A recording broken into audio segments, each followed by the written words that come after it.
Damn it! I really should have seen it coming. You know, with a bit of foresight, it should have been obvious to me, like two trains racing towards each other on the same track, but maybe I wasn't looking hard enough. Well, at least I wasn't thinking things out that well, and I suppose I could use the excuse that one train was hiding in a tunnel, but all the warning signs were there if I'd only looked hard enough for them, but I was kind of bided with the girl, so when that other train came roaring out of that bleeding tunnel, I just had no idea what was coming. Okay, enough of the bleeding metaphors. Let's get down to brass tacks. All through my school life, they must have been there. Well, they were there, but you kind of didn't notice that there was two of them then. That's it. They weren't two people, really. They were a single entity. Mercedes CLA and Partia Rowan. Two girls, one personality. As I remember all through school, they were referred to as the twins. They dressed alike and spoke alike. Their hair was styled the same. They were like a pair of twins. But they were not aided, but they might as well have been joined at the hip. Now don't get the idea that they were standoffish or anything. Once they were in their teens, they dated boys all the time. The only problem there was that they only double-dated if a guy fancied one of them. He not only had to get her attention, he had to find a suitable date for the other one. I must admit, I liked the look of both of them, but I never did get to know either of them. Well, I couldn't be bothered to play this silly double-date game. A guy would be running around for weeks trying to find the suitable candidate that the girls would find acceptable to make up the foursome I learned at a young age, that the girls could be bloody choosy when they wanted to be. And from what I heard the girls wanted to be, it was probably all a game to them anyway. The problem never came up for me, really, because when I was 16, my old man talked my Uncle Harry into taking me as an apprentice builder. That was my old man all over. Get yourself an apprenticeship, boy. You'll have a job for life. The only problem with that bloody apprenticeship was that I had to go and live with my Uncle Harry and Annie Mavis in London. Co-London, the big city, and bright lights, we lived in the suburbs, and most of my Uncle Harry's and my work was out in the suburbs as well. I had one day and one evening a week at a technical college also in the suburbs. Uncle Harry wanted blood for his money, so by the time I got home at night, I was so knackered traveling up into town wasn't an option. Add to that, Uncle Harry was a bleeding workaholic. Hold on a correction there. He was under the impression I was a bleeding workaholic. He always had little jobs laid on for the weekends. You missed a day work during the week to go to college. You can make it up on the weekends, boy. So my planed monthly weekend trips home soon became bonely than TR. Only you get the idea. I got home 3 times the first year. And besides Christmas, once the second year, by the end of the third year, my dog had started growling at the stranger when I walked in the door of my parents' home, and there was a bloody lodger sleeping in my room. I had to share my little brother's room, appership over. I decided I'd had enough of working for Uncle Harry. I really don't think he was too pleased when I took my leave bollocks to him. The old bugger had got his money's worth out of me. Home wasn't home anymore for me. If you get my drift, I'd managed to save a lot of the meager salary Uncle Harry had paid me over the years, so I had enough in the bank to allow me to put a security deposit down and rent a little flat of my own back in. My hometown work wasn't a problem either. I had my papers, and I was soon on the books of one of the local firms. The work was hard, but at least the money was spectacular after what Uncle Harry had been paying me.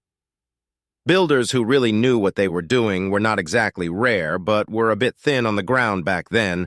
Well, young ones were. Before I realized what was happening, I was working on a site of about 50 new houses. Once that site was finished, I was offered job by a smaller builder on a barn conversion. It was a small job, only about 6 of us on the site, and the owner was around most days. The boss and I were studying the plans one day over a cup of tea, and I just happened to mention that the way the architect had planned things there was going to be a bleeding great blank area of wall on the front of the building. I just said that if it was my place, I'd make some changes that I thought would make the place look better. The boss pushed the artist's impression drawing of the finished house at me and said, "Show me." So I roughly sketched in the changes I thought would be improvements. Later that day, I was called into the little shed we were using as a site office there. I found the boss, the owner of the house, and the architect. After some strong words were exchanged between the architect and the owner, my changes were added to the plan. It was on the day we handed the newly converted house over that the architect came over to me. "Son, you're in the wrong business. You should have been a bloody architect or a ruddy designer. At least you've got an eye for design." A couple of weeks later, I signed up on a part-time college course learning to be an architect. I still worked on the building sites to earn the money to support my studies, but I was heading into the design side of the business. It was in the college library that I first saw her. I just sat down at one of the large tables to look up some references in a book when a young lady, the other side of the table, looked up from the book she was reading, and our eyes found each other for a brief moment. She gave me a wonderful smile and returned to reading her book. The face was familiar, but I couldn't place it. I kind of sat there confused and stared at her. Well, she was a very good-look young woman. Some minutes later, she looked over at me again. I quickly looked down at the book I was studying, trying to pretend I hadn't been staring at her out of the corner of my eye. I was aware of her getting up from the table and walking around it until she was standing beside me, embarrassed that she'd seen me watching her. I didn't raise my head, intended to be lost in the book. Before me, the young lady reached out and, rotating my book through 180 degrees, she said, "You'll find it easier to read Roger if it is the right way up." I looked up at her. "You don't recognize me, do you? Roger Mercedes, Mercedes Cloth, KY, do you've changed some? Do I take that as a compliment?" "Of course you do, but where's Tish?" I added, looking around. "Porty is in the States doing an internship. We're both supposed to be on a gap. Year from uni, we got placements together in the States for the year, but mine blew out on me and Tish went on her own. You two do everything together well, normally we do. But it was too good an opportunity for her to pass up. When did she go? About a month or so back. I thought I'd spend a year brushing up my Spanish, so I signed on here. Mercedes, or Dea, she had always been known as at school, and I talked for a while until the librarian came over and told us to be quiet. Then we adjourned to the refectory by the time she had to go to her class. We made it date for that evening. Well, I was driving her home from college in my van that night as I was doing some private work on the side. I'd bought myself an old van to carry all my gear around in. I did wonder what her folks thought when my tatty old van with ladders on the top pulled up outside their UPM market house that evening. Dee and I sat in the van for some time, chatting about school days and the like. In the end, I asked her to go out with me the following evening. It could be that I should have picked up something in her reply with hindsight. "I think I should have. That would be nice, Roger. I haven't been out since Tish went away. I arrived at her house about 7:30 that Friday evening. The door was opened by her father, who looked me over like I was something the cat had dragged in, and the expression on his face when he looked at my van was something I can't describe. I was shown into the lounge where Dee's mother and her younger sister were sitting to wait until Dee was ready. Dee's mother was very pleasant, and so was her sister. I remember Dee's sister Estelle from school, to be honest. I think I got the old swooning looks from her. It struck me that Dee's father didn't like me. This is not an uncommon attitude for a father to take. After all, he was young once and knew how most young guys' minds worked, standard fatherly protective behavior. If you ask me, when Dee entered the room, my jaw dropped. Remember, I'd known Dee since she was a little kid, the day before I was struck by her pleasant face and nice figure. But there was no way that I was prepared for the woman that walked into the lounge that evening. Was it Bobby V who sang Poetry in Motion? Well, there it was standing before me. I think my heart stopped beating for a moment. Well, I definitely remember I found that speech was impossible for quite some time that evening. We went to a local night spot. Nothing flashy, just a pub that had live music and dance floor of sorts. Although we did dance a few times, Dee and I spent most of the evening talking. Don't for Christ's sake ask me what we talked about, because I haven't got the slightest recollection. I can just tell you that whenever we got together, we were talking most of the time. No matter what the subject, we appeared to agree on just about everything, that is, except one Pitia. I had no interest in Portia at all, although I feigned interest to keep Day happy. It was clear to me that she had been missing her almost lifelong companion, and I suppose it was really understandable. I just wished I'd understood at the time that Pitia was the other train I was talking about, hiding in that bloody tunnel well that first date, and the little kiss I got at the end of it led to a second and third date following in quick succession. By the end of the month, Mercedes and I had become an item. When we weren't either at college or working, we were together. I would find Dee waiting by my van when I came out of my evening college classes, and on the days I was at college, she would meet me for lunch.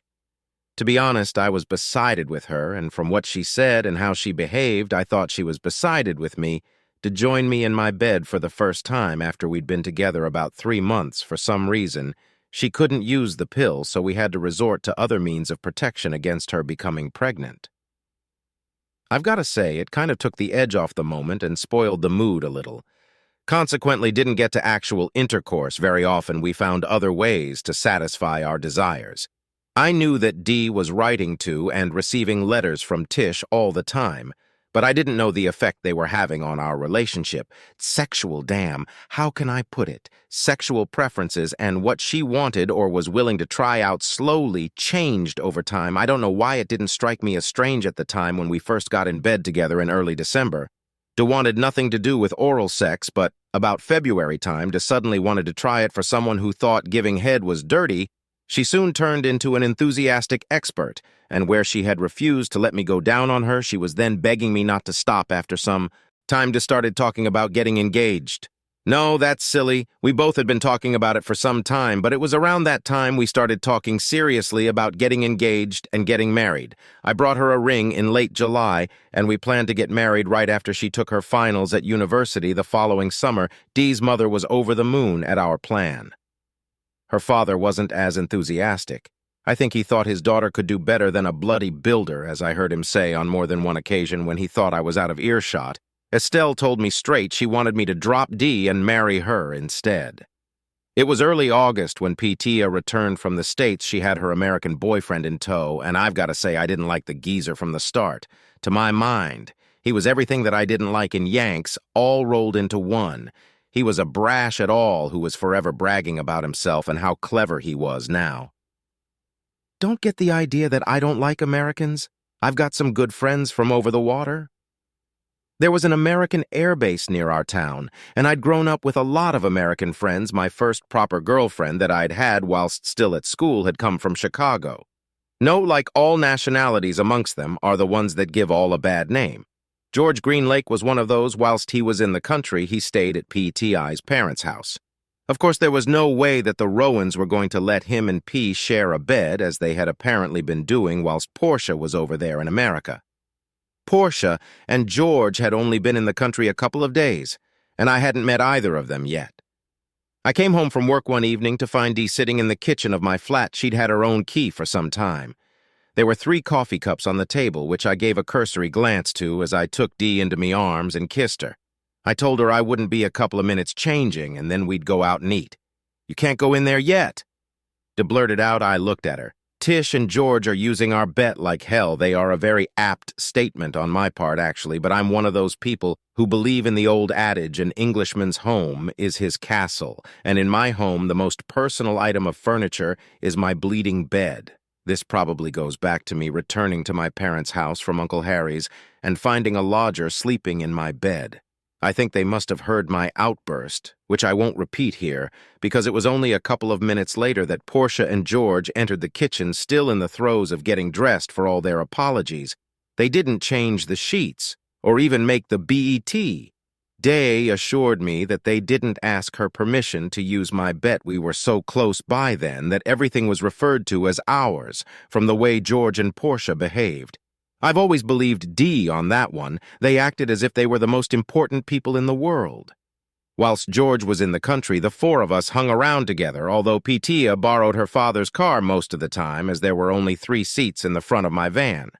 Not that Portia wanted to lower herself to ride in it anyway. I fastly refused to ride in PTI's father's car, because once they were away from her house, George was doing the driving. Dee always rode with me. I've got to say that it was with some sick amusement that I watched him drive out of a pub car park one evening, straight into the front of a bus. I was sounding my horn, and I think that was why the bus driver managed to bring the bus to a standstill before George drove into it, so there wasn't too much damage. George had tried to drive along the wrong side of the road, a common mistake for foreigners to make. As I had surmised, George was not insured to drive the car, and wasn't in possession of an international license, although the police appeared happy to accept his American license once PTI's father arrived at the scene. He took Dee home. I don't know what ramifications there were to the incident. George flew home the following weekend. September was on us before we really knew what was happening. Suddenly, my tatty old van took on a new significance. Both Tish and Dee had to get all of their gear to the flat they were sharing at uni. Suddenly, Portia was quite happy to travel in my van. All her junk was staked in the back. Along with Dee's Pitia was on the not-favorite-daughter list with her father after he discovered his new Sab buried in the front of that bus, so he hadn't volunteered to drive her up all too soon. The girls were gone. Not that I care to toss about Tish being away again, but I was soon missing Dee. Hey, I wasn't the only one missing her in all the time we've been going out together. I've been invited to Dee's house for a meal once, and I really think that was only because I needed to ask her father for her hand in marriage officially.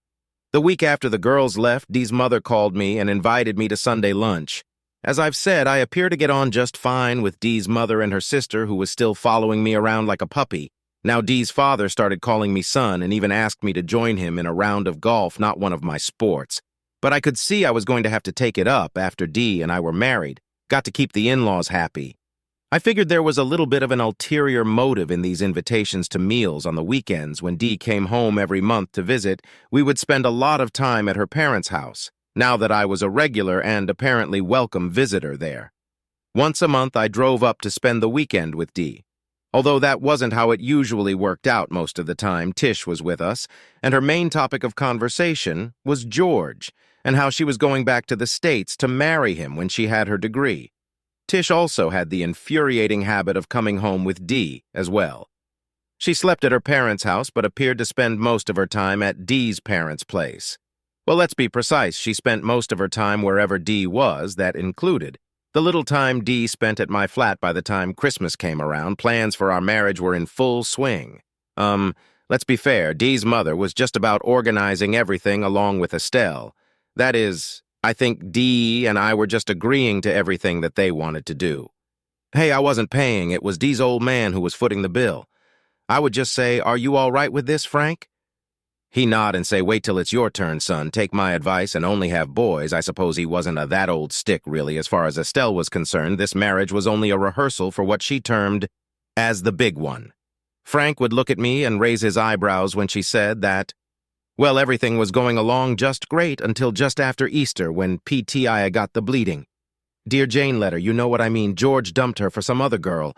I told you he was Egedio. Whole Partia wasn't my favorite person, but I saw that letter. He was an insensitive a-hole, as they say over there. It was a few weeks later that Dee first said she wanted to put back the wedding. Partia was originally getting married a couple of weeks before us. Now Dee wanted to put our wedding back a month or so because Tish was upset the girls graduated and moved back home my van again. They both got jobs pretty quickly. Nothing special in local banks, different banks. I was, of course, still juggling college and work, although I was working on my own a lot more. I even had a couple of blokes working for me on occasion. I would generally CD most days to start with. But as time went on, she took to going out with Tish, first one night a week and then two. Then suddenly she stopped meeting me after my night classes, so now she was with Tish 3 nights a week. Not that anything untour was going on. I was too well known in town for anyone to get clever with my girl, and that was what Dee was known as by then. Okay, the month or so the wedding was put back became until after Christmas, as Christmas approached. Dee wanted to put it back further until Easter now, up until that point I'd been patient. I realized that Tish was her friend. But it seemed to me that we were going to have to wait until Tish found her another mug before Dee was going to walk up the aisle with me. It all came to a head in early December. I arrived at Dee's house to pick her up around 7:30. Dee and Tish were car-sharing, going to work that night. Nether had come home. Yet Dee hadn't called me to put me off, and Nether had called home to tell their parents of any change of plan. I was not a happy bunny, and went looking for Dee's car. It wasn't hard to find, as our town isn't very big.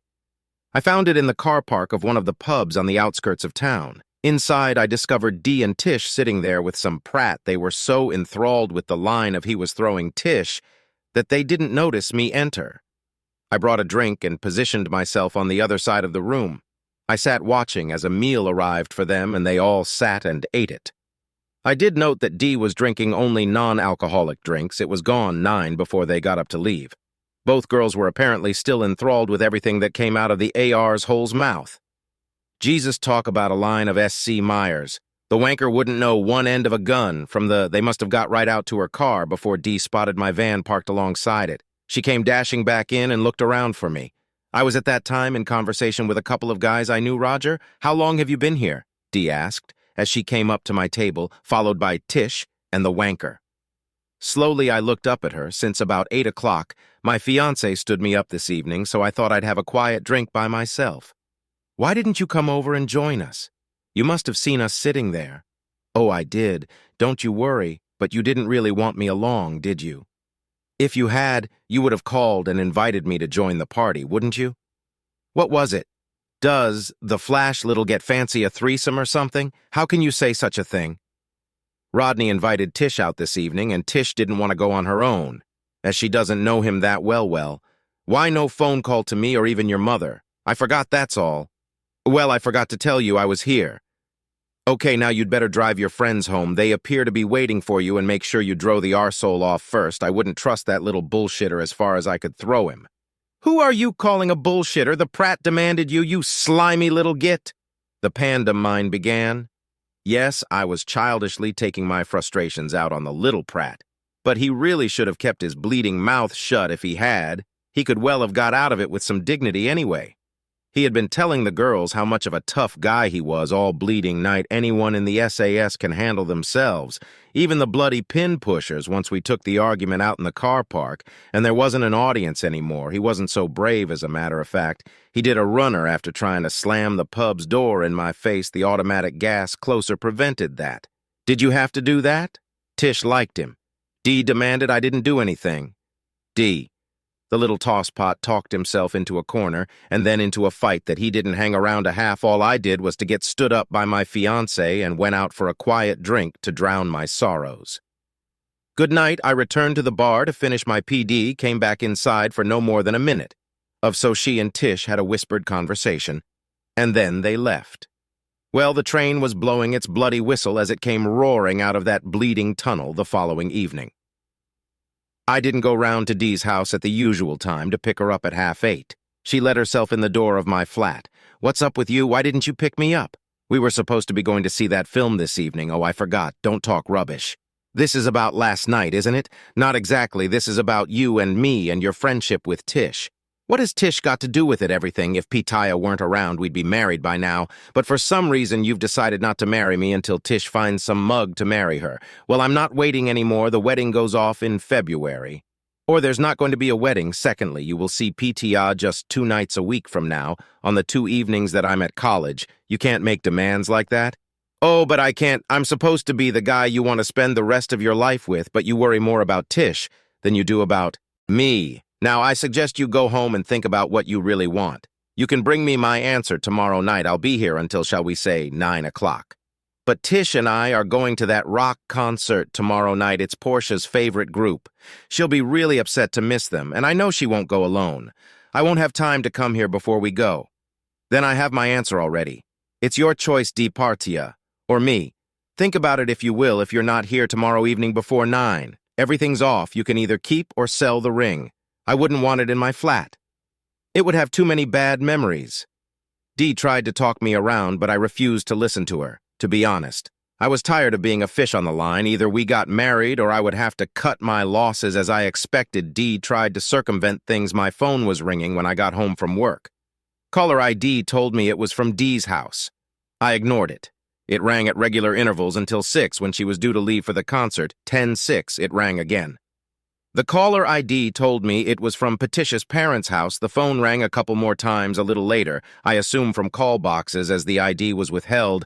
Call boxes in the local theater are set up like that at 9 and 8. I left the flat and went over to a friend's flat from where I could watch mine. Brian's a nice old boy who had really become like a surrogate father to me. I'm afraid that letting my bedroom to a lodger without even asking or telling me first had almost completely destroyed my relationship with my father and family. It was gone 12 when Dee's car pulled into the car park. Dee got out, followed by Tish, and the little from the previous evening. Dee went up to my flat, which was all in darkness. The other two waited by the car. She let herself in, and I watched lights going on and off as she searched the flat for me.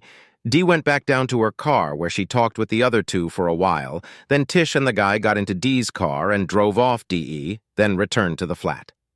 I made myself comfortable on Brian's sofa, did suggest I go home and talk it out with Dee, but I figured she made her decision at 6 o'clock. I wasn't prepared to play second fiddle to Portia and Dee's affections, no matter what it cost me. Brian could see the car park from his bedroom, and he came out to tell me that Dee's car had returned. About half an hour later, I went back into his kitchen and watched Tish go up and into the flat. Dee obviously wanted some moral support by 8:30 in the morning. Neither girl had left the flat. Actually, I'd painted myself into a bit of a corner. There was no way I could get out of Brian's flat without them seeing me now. I know I was playing silly games, but I wanted them to be wondering where I was. It was obvious that neither girl was going to work that day. They were planning on waiting me out. After all, I'd have to put an appearance in to get my van. Well, that's how I think their minds were working. The masterstroke I came up with to get past that one was to call a guy who was working for me. I had him come around and drive my van to the site where we were supposed to be working that day. It worked like a dream. It was only when the old van's engine started that the girls realized what was going on. They came running down the stairs and jumped into Dee's car, then set off in hot pursuit of the van. I suppose they thought I was driving it. I went down and got into my car. Now that was something they didn't know about. I'd finally bought the car that Dee and I were supposed to be going on honeymoon in. I drove it over to the house I'd bought another secret from Dee. This was the house I thought we were going to start our married life, and at that moment in time, it looked like a building site as the guys hadn't finished yet. Well, I kept putting the date back every time the wedding date went back. There wasn't much to finish, so I got stuck in there for the day and slept there that night. The following day was a college day for me, and I couldn't miss it. Although the building work was coming along just great, and I was earning extremely well, I still had designs on becoming an architect. Having the car that Dee didn't know about was my saving grace that day. Several times I spotted both girls around the college, but they didn't see me or even know I was there. I've got to say that at this juncture, if Dee had been alone, I most probably would have spoken to her. Possibly we could have sorted things out, but I somehow doubt it. Party presence prevented me from going to Dee that evening. I called the flat Brian had just called me and told me that Portia had left Dee there alone. "Roger, where are you? That's none of your business." "Roger, I'm sorry, but I couldn't let Partia go to that concert alone, but she wouldn't have been alone, would she?" "Dee, she had that little with her, or was he with you?" "He's Tish's boyfriend. You know that I'm your girl. You were at one time, Dee, but you're not anymore. Tell me, did you tell your mother to go ahead with the February wedding date?" "Well, no, I didn't. You were acting so strange the other night. You're the one who's acting strange." "I told you last night was your chance to decide whom you wanted to be with, Patia or me. You chose Patia. It's over between us. There's nothing left to say, but I couldn't leave my friend on her own." "Why not? She left you on your own when she went to the States. Didn't she? Do you think she cared about you when she was planning to marry that wanker she met over there? Dee, I'm not playing second fiddle to Partia for the rest of my life. It's over. The engagement is off. The wedding is off, and you are out of my life. Goodbye, and please leave that flat tidy. I don't live there anymore, as you've no doubt noticed by now. Where are you living?"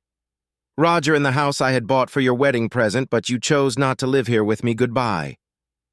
"Dee, I hope you find what you were looking for." With that, I hung up the phone. It was the following evening that Dee's father and mother paid me a call. Of course, they knew about the house. I discussed almost everything with them. In my opinion, my relationship with Dee's father had always been tenuous, to say the least. So I thought that telling them about the house was a wise thing to do. They had kept my secrets from Dee. Both the car and the house were supposed to have been my wedding surprises for her. I was surprised that they actually understood my position. It became apparent to me that although I didn't think I would have been Dee's father's first choice for a son-in-law, they actually hoped that Dee's affection for me would separate her from Portia. As it turned out, that didn't happen. It was a very sad parting that evening, and they wished me the best. I gather they never told Dee they knew about the house, where it was, or that they had come to see me. They told me straight out that they felt that they wouldn't ask me to change my mind and take Dee back. They had hoped Dee's love for me would break the hold Portia seemed to have over her. But now they had come to believe Dee would always be under Portia's influence. Dee did try to speak to me whenever she saw me for the next few months. The trouble was she was always in Patitia's company. When she did see me, I had no intention of talking to her in that girl's presence. I also gathered she was still telling people that we were engaged there. She ran into a problem. I had moved on with my life. Or to put it more truthfully, I was trying to move on, and I was not finding it easy. I had started dating other girls more than anything to try and take my mind off of Dee. I must add, not very successfully, however. One of the girls I had gone out with, who apparently had designs on making it a permanent arrangement, just happened to overhear detail someone else that we were still engaged from. From what I heard, that encounter apparently resulted in a real cat fight. But after that, I never heard any more reports of declaiming we were still engaged. Time passed. As it inevitably does at the end of that year of college, I gave up on the idea of becoming an architect. The reason I gave everyone was that my building work had really taken off in a really big way. As in truth it had. I'm not sure where my reputation for quality workmanship actually came from, but apparently I had built one in truth. Dee had signed up for a design course that I needed to take. I saw her name on the list when I went to register for that next year. Don't ask me how she talked her way into that course, but she did. I decided not to. Register, I threw myself into my new and expanding business funny that I had started working for myself so that I could do my architect thing, as it gave me the opportunity to choose my own working hours to suit my studies. Suddenly, I was one of the most respected small builders in town and run off my feet with work I didn't see much of. Dee or Tish Estelle would turn up at my house every so often. I think she made it pretty plain that she thought she was in the running for becoming Dee's replacement in my heart. Looking back, I think I did love Estelle, but as I would assist her, not as a prospective life partner, so I told her that would never happen at the time. I knew I liked the girl and felt a genuine affection for her, but if I had gotten emotionally involved with her, I would be forever running into Dee. That would have made life too complicated, and was something I wanted to avoid as time went on. I saw less and less of Estelle. It must have been nearly 2 years after I broke up with Dee that I met up with Shirley again. She was an old friend from my school days. But whereas Dee and Tish had been a year behind me in my brother's class, Shirley had been one of my peers. We'd gotten on well together in school, and I suppose if I hadn't gone off to my Uncle Harry's, we might have gotten together sooner. Shirley was always a good laugh to be with. Well, she always had been at school. She did have a little bit of a reputation for putting out, but I had never gone after her on those grounds. Shirley was just fun to be with. Especially now I'm not claiming I felt the same way about Shirley as I had done about Dee. I know I quickly grew to love Shirley, but Dee had been my first real love. Many people have told me that your first love is something different, and I have cause to agree with them anyway. 8 months after we got together, Shirley and I married in the local registry office. It wasn't the big affair that Dee's mother had planned for Dee and I, but it was what we wanted, well needed. Actually, time was always going to be a very important factor in Shirley's and my relationship. You see, it was shortly after we started going together that Shirley was diagnosed with cancer. It went into remission after she had her first batch of chemotherapy right after the wedding. But it was the sword of Damocles hanging over us the next 5 years of my life. I devoted to Shirley and building my business. Even in her condition, Shirley was always fun to be with, and she did me the honor of presenting me with 2 wonderful daughters. It was in our 5th year as man and wife that Shear's cancer returned with a vengeance. Chemo did little this time except make Shirley feel pretty terrible. In the end, she made the decision to refuse any further treatment other than painkillers. We managed to spend another 3 years together before she finally took her leave of us. Our 2 daughters took it in their stride. Their mother had prepared them for that day. From the moment they had been born, it was them who really supported me that cold January day of the funeral. It was also them who invited everyone back to the house for the wake. 6 and 70-olds taking charge of almost everything, whilst their father wandered around in a daze feeling sorry for himself. Shirley had done a really good job with them. My company had done a lot of renovation work for the church at a discount, as it was Shirley's church personally. I'm not really into the religion thing. We'd rebuilt the boundary wall after an old IE tree had died and fallen on it. The tree had been there many hundreds of years. Its demise and removal had left a few new grave plots very near the church's main door. I'd spoken to the vicar and reserved one of these newly available plots for Shirley. Shirley was a lively person, and I thought she would like having a plot near to where everything was going on. I thought she deserved that well. Whether I believe or don't believe it was Shirley's grave, although I suppose one day I'll be in there with her. Of course, I never mentioned it to Shirley of those who came back to the house. I was surprised to find Father Frank and Estelle amongst them. They both gave me their condolences personally. They also told me that Dee's mother was ill in hospital, or she would have been there with them as a result of that conversation. A few days later, I called into the hospital to see her. She was actually in the same ward that Shirley had been in during her last days. I had been too preoccupied with my wife to notice her or anyone else who was in there. Luckily, Dee's mother was recovering from her illness, although I never did find out exactly what it had been Catherine, as she now insisted I call her whilst I'd been courting Dee. I'd always called her Mom, or Mrs. Caith asked me if I'd take my two girls to see her when she got home. Apparently, she'd spoken to Shirley often in her last days, and Shirley had talked about the children and me all the time.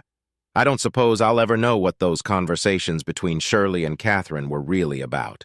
I wasn't allowed to take the children into the hospital to see Catherine as they were too young and were not her direct relatives. What stupid rules these places have. Both girls had been in there almost every day to see their mother. Catherine informed me that Dee was not living at home anymore, so there would be no chance of us accidentally running into each other. That was the only time she mentioned Dee or Mercedes, as she always called her to me. So 3 weeks later, I took my two girls to meet the people who were to become like grandparents to them, not forgetting Estelle, who became a kind of surrogate Andy. As a matter of fact, Estelle started turning up at my house all the time again, so often, in fact, that my neighbors thought that there was something going on between us, that is, until her boyfriend Russell started turning up with her as well. He was a nice guy who was dying with impatience to marry Estelle, but for some reason she was keeping him hanging on, much like her sister did me. They were both very helpful to me when it came to looking after the girls. I had had some thoughts of hiring a nanny, but I was trying to get by without one if I could. These were my girls. I didn't want a stranger looking after them too much. Once Russell told me about how frustrated he was getting with Estelle, not making her mind up about marrying him. I had a quiet word with her, and told her to think very carefully about what had happened between Dee and myself. I asked Estelle why she was not grabbing a really nice guy while she had the chance. Her answer was one that I couldn't understand. You really don't know, do you? Well, I didn't have an answer for that question, but whatever, a couple of weeks later, Estelle finally named the day Russell, apparently convinced that I talked Estelle into accepting his proposal of marriage, asked me to be his best man, and I said yes. Was that a mistake? I guess I'll never really know. It stood to reason that Dee would be there. I wasn't sure how either of us was going to handle that. It was a question I chose not to worry. Estelle with. The day of the wedding was a beautifully sunny June day. I was standing with Russell at the front of the church as Mellon's wedding march began to play. My two girls were Estelle's bridesmaids and were being shepherded by the maid of honor, Marin, another old school friend of ours. Moran and I were quite good friends at school. It crossed my mind that Estelle might have been trying to play matchmaker. Estelle went out of her way to give me a big smile as she approached Russell at the altar. Then she turned her attention to her husband, who it was about halfway through the service that there was somewhat of a commotion at the back of the church. I cringed as I heard a loud American voice that I recognized. Then they came clumping down the side aisle to take their seats amongst Estelle's family and friends. I tried not to look, but you know what? It's like. A quick glance confirmed that it was Portia and George who had arrived late. I actually heard Estelle say the poor girl had forgotten she was wearing a radio microphone, so most of the people in the congregation must have heard her say it as well. It's a shame that some of them didn't take the hint and leave. I was curious as to why they'd been invited in the first place. The disturbance over the service carried on to its normal conclusion. As we began parading out of the church, Catherine turned to me. God, we never thought they would have the cheek to turn up the insensitive buggers. We thought we were safe in sending them an invite as they live in America. It was as we got near the back of the church that I saw her sitting there, flanked by a couple of other women. Dee did not look very happy, and her presence obviously surprised Catherine because Kathy's step faltered for a moment, but then she soon recovered her poise, and with a smile and little nod to Day, she continued with the parade. Dee avoided eye contact with me, or did I avoid eye contact with her? It was obvious to me that something had happened in this family that I knew nothing about. I knew that they had never mentioned E to me since I'd been reunited with them, but I put that down to them being sensitive to my feelings. That it appeared was obviously not the case. Outside the church, we had the obligatory photo call. I noted that Dee was not in the lineup. I saw Estelle motion for her to join the line a couple of times, but Dee didn't move in the end. Estelle looked over at me and gestured with her eyes and head. She didn't have to say anything. I knew what she wanted. Slipping off to one side, I circled the watching crowd until I was behind Dee, taking her firmly by the arm. I marched her into the lineup. Take that frown off your face and smile, woman. This is your sister's wedding, I said to her in the best form of commanding tone, as I could whisper, "What have I got to smile about?" Day replied, "A damn sight more than my wife has. That was her grave you were almost standing on back there. It wasn't really.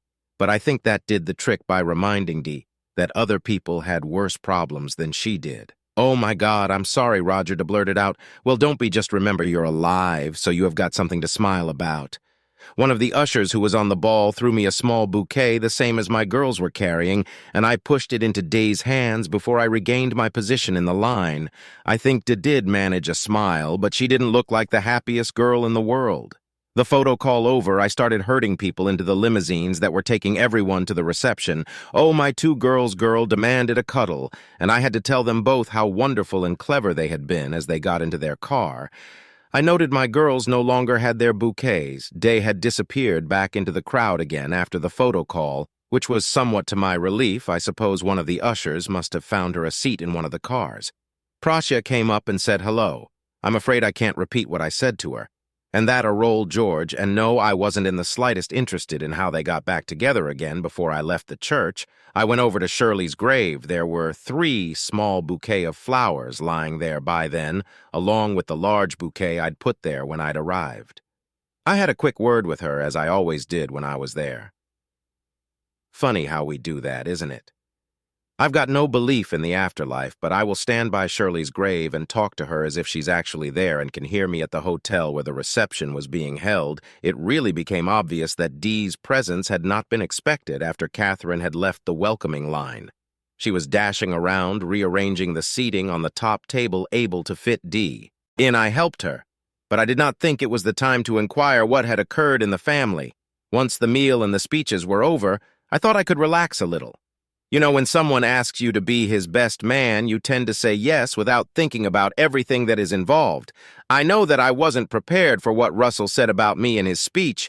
He announced to all in sundry that Estelle had had a crush on me for years, and he thanked me for persuading her to marry him instead. In my speech, I had to tell everyone that I'd only know the guy a few months, but my daughters had assured me he was a suitable husband for Estelle. Both my girls liked Russell and Estelle a lot. Right with all that out of the way, the dancing started. Estelle and Russell first, followed by the parents. Then it was my turn with the bridesmaids. Marion was wonderful with them. We both picked up a girl each, and then we danced around in a foursome. My girls thought that was great. Then Estelle and Russell joined us. I don't think there's ever been a waltz dance like that before. I noted that Dee had chosen to sit with the girls she'd been in the church with, well away from the family table where her parents and I were sitting later. Estelle came up and asked me to dance with her. I took the opportunity to ask her what the story was with D.E. Not. Now, Roger, I'll meet you in reception in about 10 minutes and tell you all about it there. Someone might overhear us out here. I somehow doubted it, but she was the boss on this one after our dance.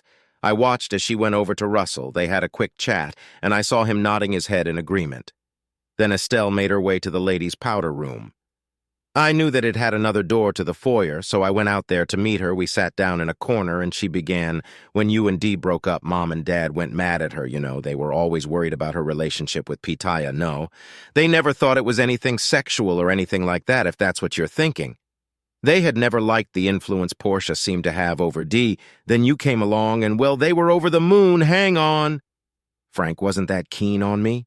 Don't you kid yourself? Dad thought you were the greatest thing since sliced bread. He just enjoyed playing the proud father part, and he thought that if he was too enthusiastic, he might scare you off. But who do you think was telling everyone that you were the greatest builder in the world? Oh, he still does that every chance he gets, by the way, anyway. When Dee started messing you around, you know, putting the wedding date back and the like. Well, all of us really kept on warning Dee that she was going to lose you if she wasn't careful. Well, it happened, didn't it?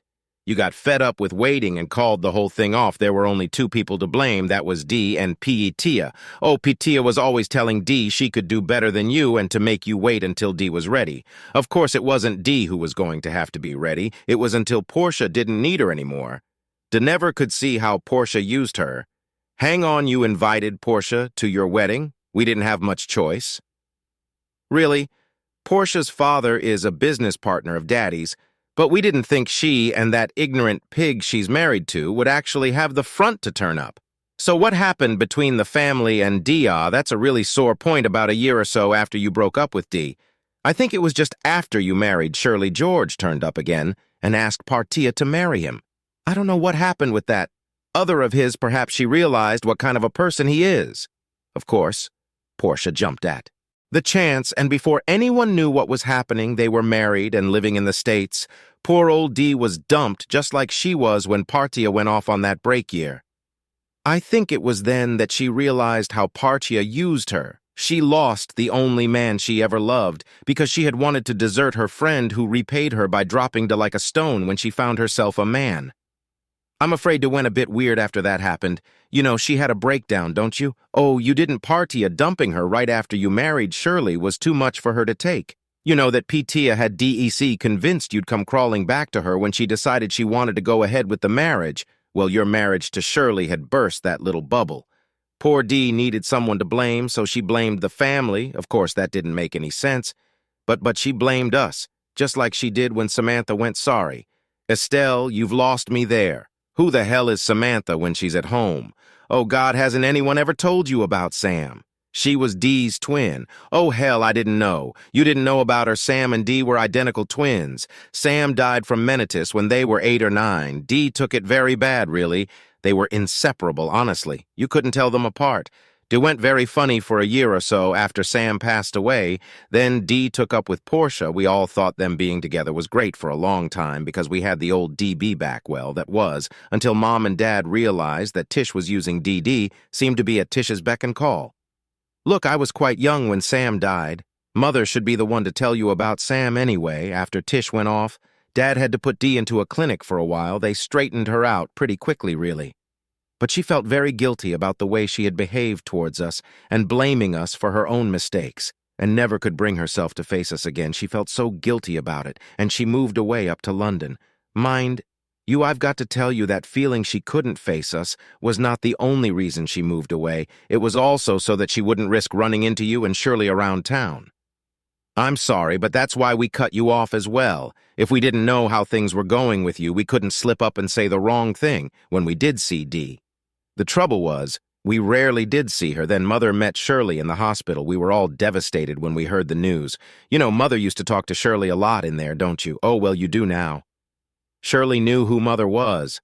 You know, she asked Mother to look after you and the girls. Hold on. You're supposed to be telling me why your mother was so surprised that Dee turned up here today. It was obvious to me that she didn't think Dee was coming.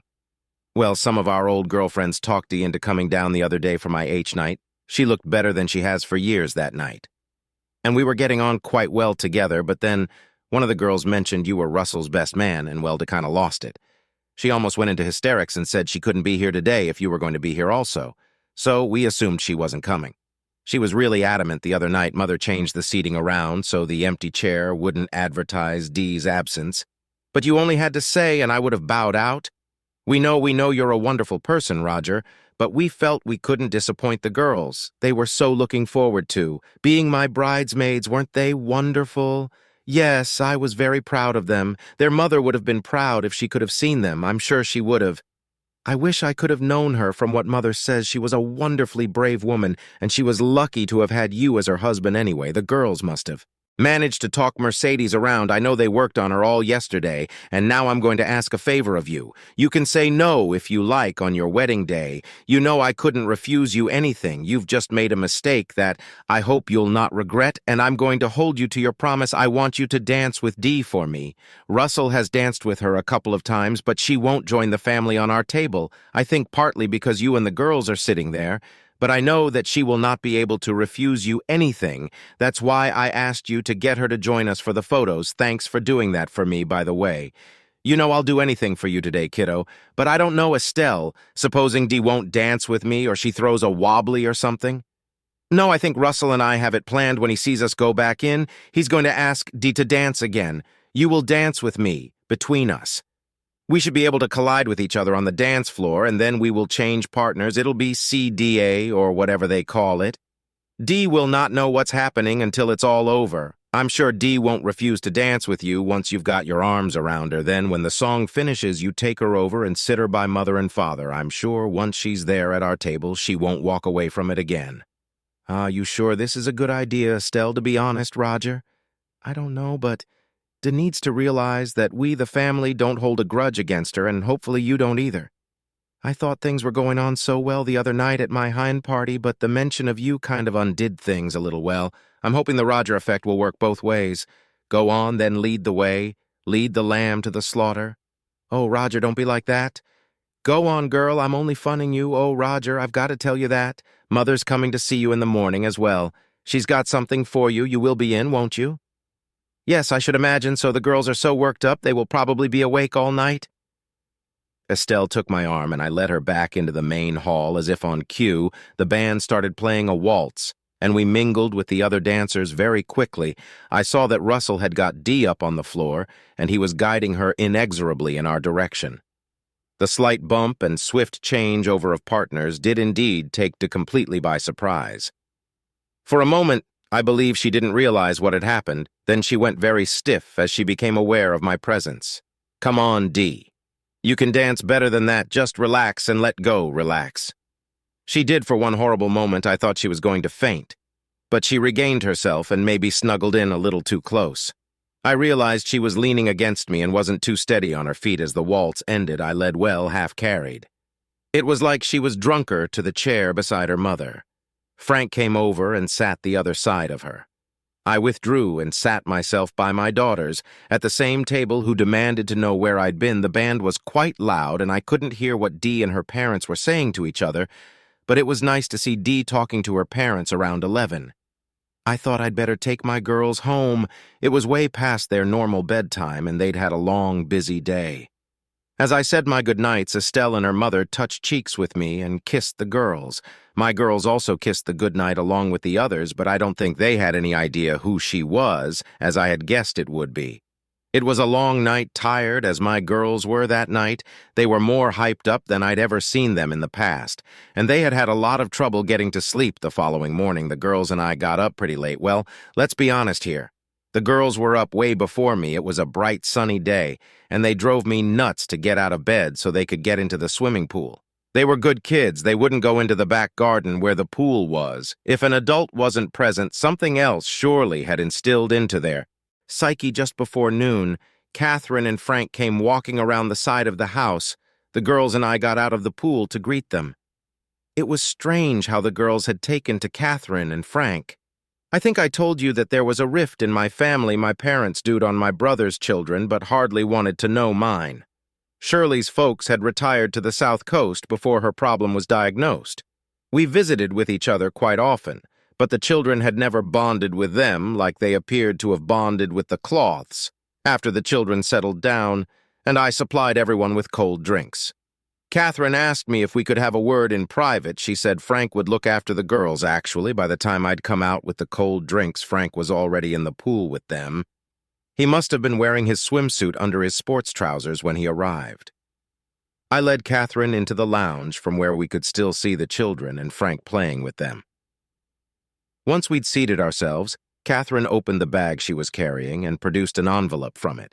Shirley asked me to wait 6 months after she asked me to give it to you. She wrote a lot of it herself before.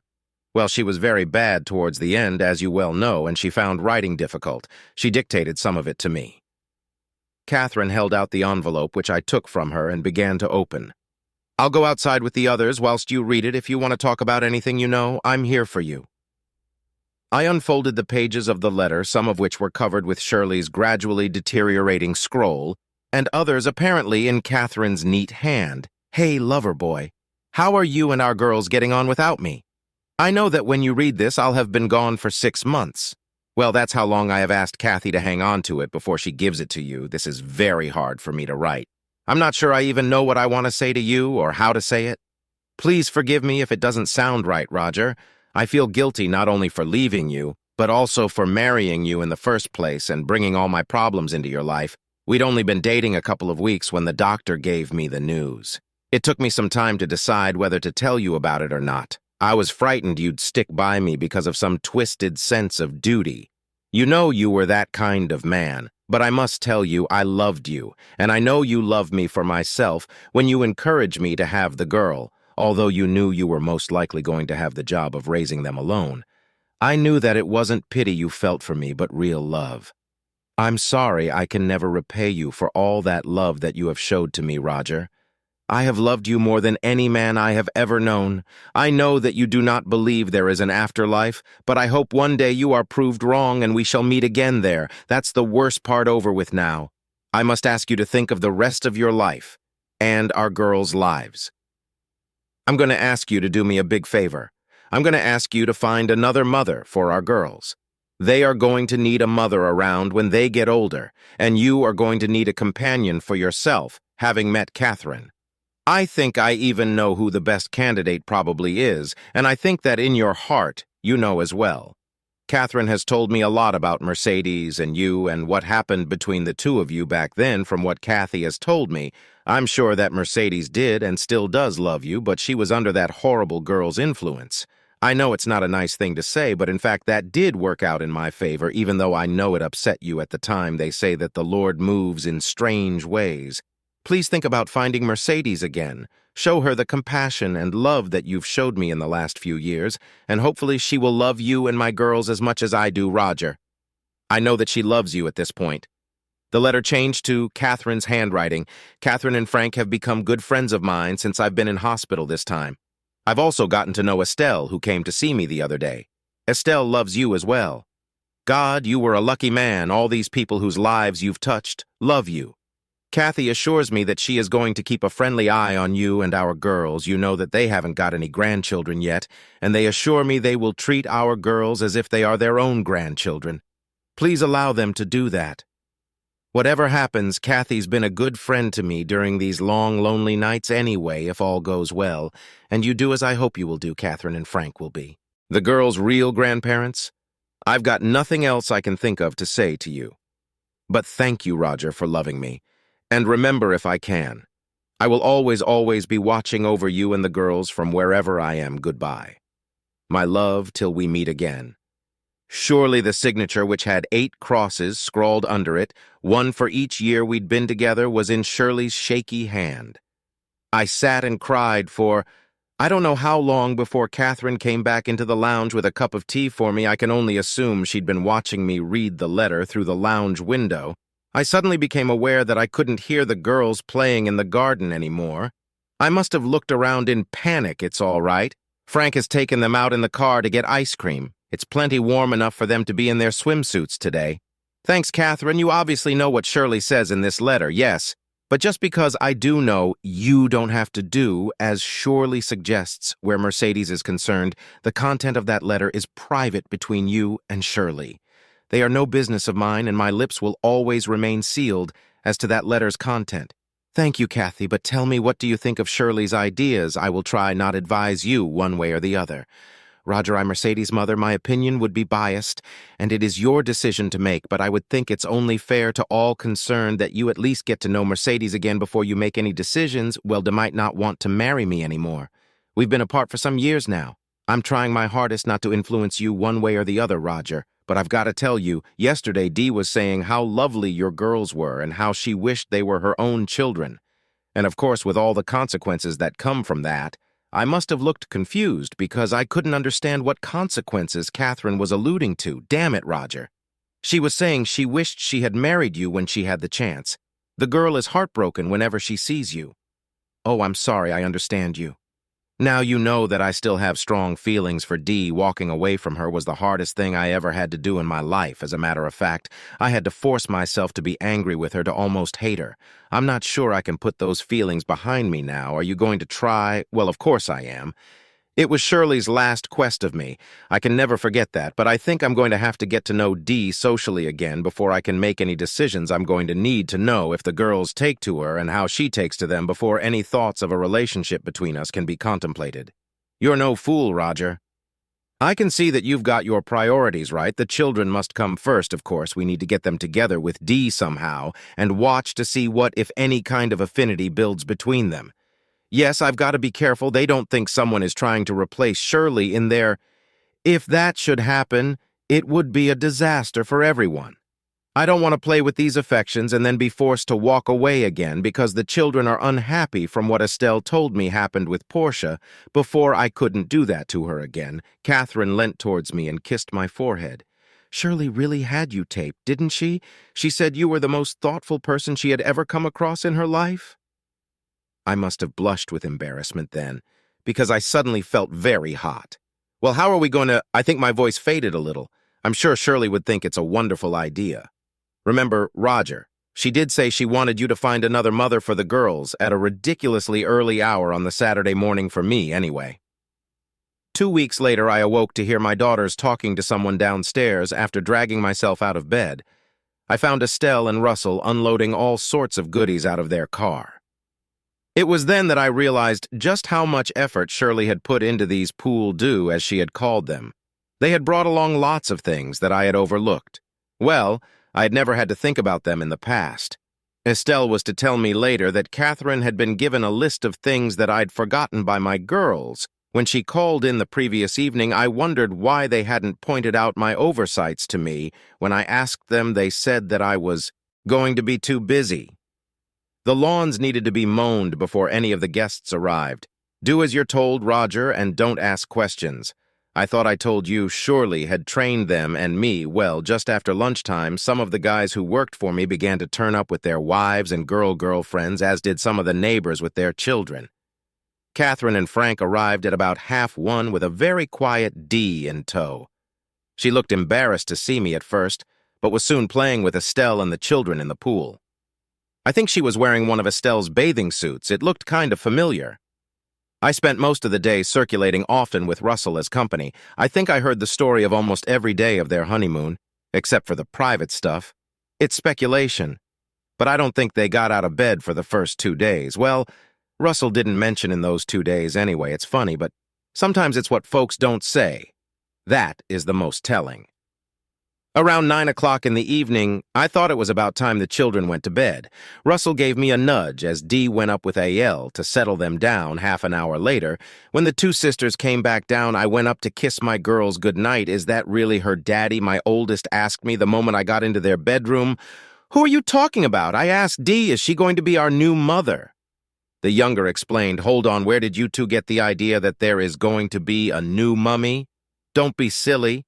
Daddy, Mommy told us a long time ago that you'd find another mother for us. Oh, she did she? And what else did your mommy tell you that she didn't tell me? She said that Estelle's sister would probably be our new mother, and we were to help you catch her. What did she mean by that? Mommy said to got away the first time, and if you got friendly with her again, we should help you catch her. Oh, God, surely you've really got me set up, haven't you? Sorry, Daddy, I couldn't hear what you said. Oh, nothing, girls. I was just offering a prayer to your mother now. Give me a kiss. Good night, and we'll talk about things tomorrow. Is Dee coming over again? We like her. I don't know, baby. She might well. If she doesn't come over, can we go and visit her there? Comes a time in everyone's life when you have to admit that you are on a losing wicket and throw the towel in. I figured that this was my time. Okay, girls, if Dee doesn't come to see us tomorrow, we will go and see her now. Will you both please go to sleep? Good night, Daddy, they said in unison. I'm damn sure I heard them giggle as I left the room. When I got to the stairs, I halted and sat down on the top step. I could hear the party going on outside and someone doing something in the kitchen for just a little while. I needed some time alone to think about what my girls had said to me. Bugger, don't talk rubbish, you bleeding idiot. You've got to think about everything since Shirley passed on. You've been drifting along without much thought about anything. A little voice in my head seemed to say to me it was obvious to me that my girls liked Dee from the moment they saw her.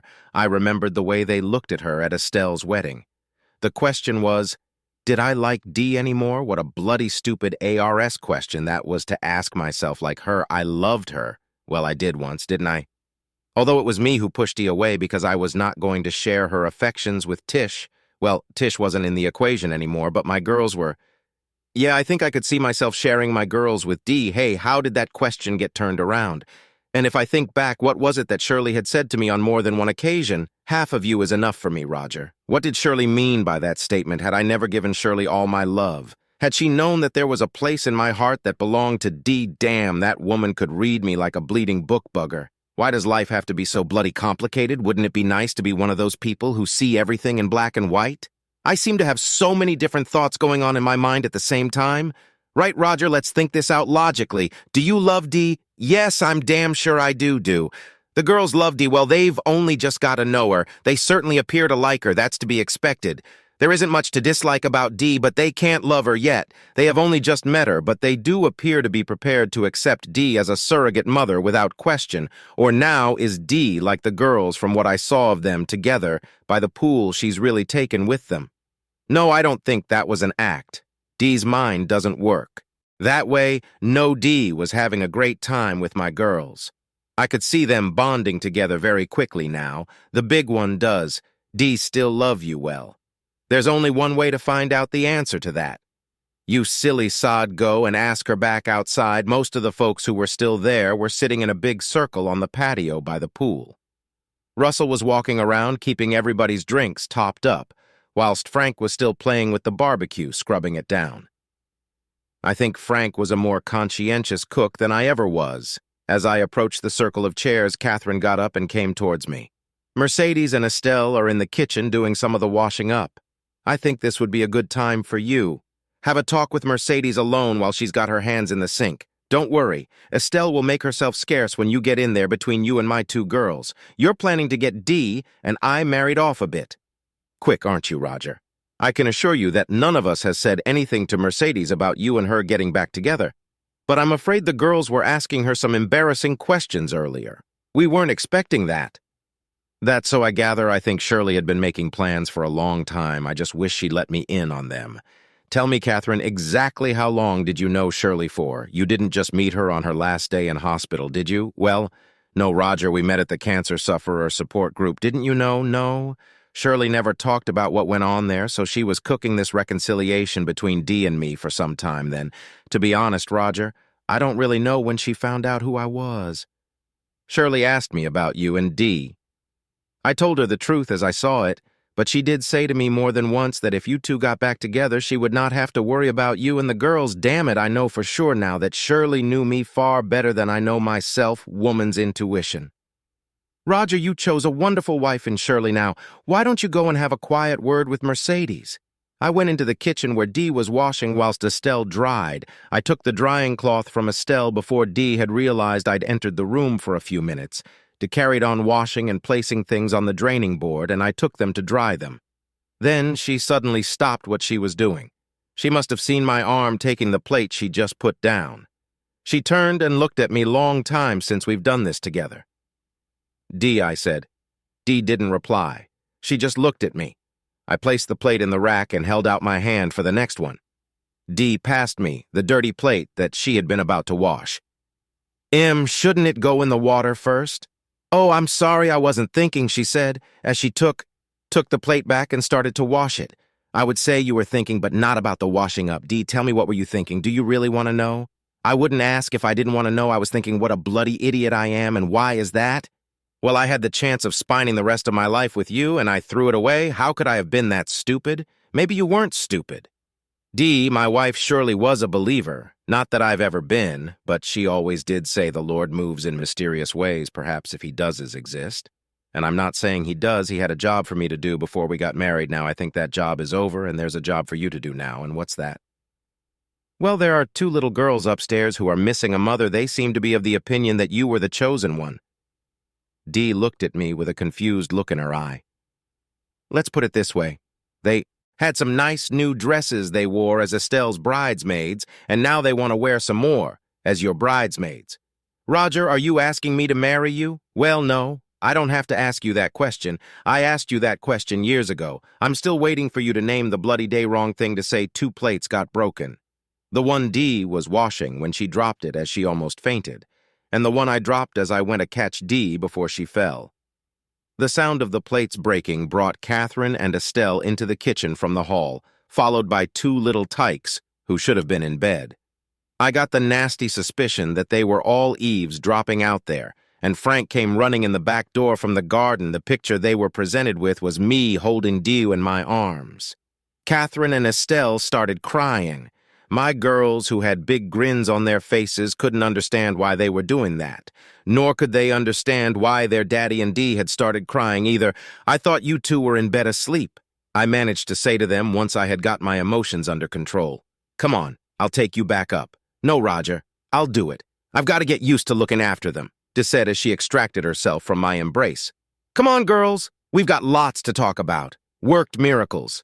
And a month later was our wedding day. Russell and I got to the church early, and I asked him to wait whilst I had a word with Shirley.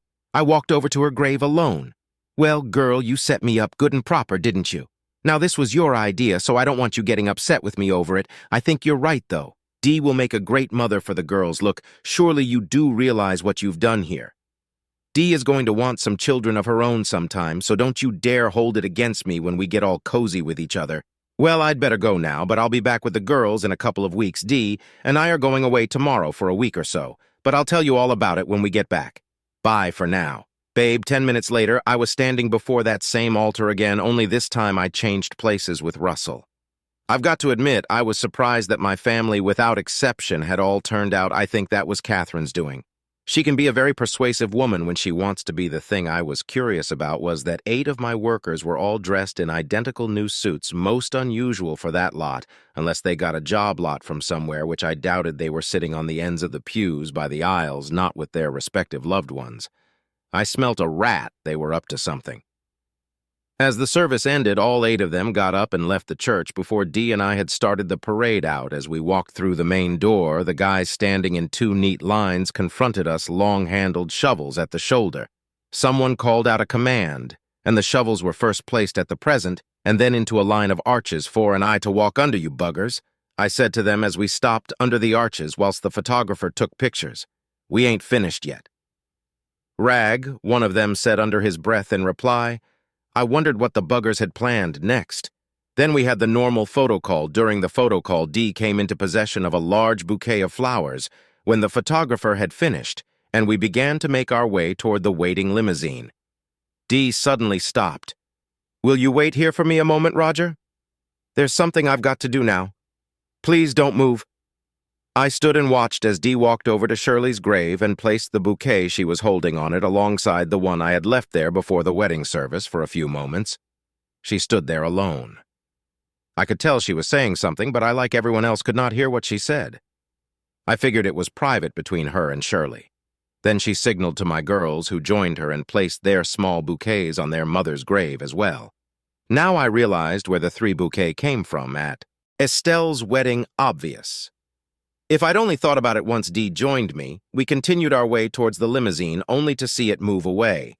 As we got near, it was replaced by my old Bedford van. The last time I'd seen it was 3 weeks before, when they guys decided our yard needed a cleanup. I thought it had gone to the breaker's yard. Now it stood there looking better than I think I'd ever seen it. Bright new paintwork, ribbons hanging from the ladders mounted on the roof rack, and a liveried chauffeur at the wheel. The boys opened the sliding side door. They had kite the back out with a sofa for Dee and I to sit on. It's a convertible, boss. If you get impatient, just pull the lever under the arm and you've got a bed. One of the boys whispered to me with a smile on his face, with smiles all around Dee. And I climbed inside. The sliding door was locked in the open position for the short drive to the hotel, where the reception was being held that night. Dee and I spent our first night together as man and wife. I woke at some unearthly hour in the morning to the sound of Dee sobbing. What's wrong, babe? I asked. What a stupid Einen way to ask her. Nothing. I'm just so happy, but I'm annoyed with myself for how I behaved towards you. I thought you would wait forever. Well, we're together forever now. So stop dwelling on the past, I said as I took her in my arms and kissed her. Our past was never mentioned again. The girls started calling to Mother very quickly. I noted they only ever called the Mother and never Mommy, as that was what they called Shirley, whose idea the difference was, I don't know, but I would often hear Dee ask the girls how Mommy would do this or that. Dee would always do as Shirley had before her several years were to pass, before that train sounded its whistle in that tunnel. Again, we had all settled down to watch a video one evening when the telephone rang. Our eldest answered it whilst I paused the video. Who's calling? I heard my daughter ask. Mother, it's for you. Someone called Portia. Dee took the telephone from my daughter and, after pressing the speakerphone function, replaced the handset. Hi, Tish. How are you keeping? Oh, Dee, how wonderful to hear your voice. Dee, I'm in a real state. I caught George running around on me, so I'm getting divorced. I really could do with meeting up with you for a chat. You know, we could get together like the old times. Well, yes, I suppose I could meet you and we could do lunch. Tish, hold on a moment whilst I check my diary, Dee said as she picked up her handbag. I couldn't believe what I was hearing. Dee was going to get back with Portia. Dee saw the amazed expression on my face and smiled at me. What's the date today? Dee asked. No one in particular. The 3rd of August, came Portia's dismembered voice from the phone.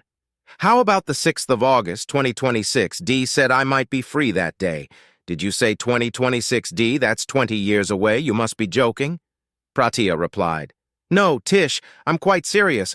All of our 3 children should be out of the house by then, so I should be able to find some time to do lunch with you 3 children. I thought Roger only had 2. No, actually, Roger and I have 2 and a bit at the moment. There is a chance it could well be 2 and 2 bits. After all, twins do run in my family. Goodbye, Taya. Give me a call in about 20 years. With any luck, we'll have. Changed our phone number by then. Dee switched off the telephone and then sat back in her chair, staring at me with a silly grin on her face. Our 2 girls were quicker on the uptake than I was, and they started to laugh. Suddenly, I realized what Dee had just said to Petia twins. I asked, Well, that's what the doctor thinks, but it's a little early to be sure yet. Dee replied, I was hoping to know for sure before I told you and the girls.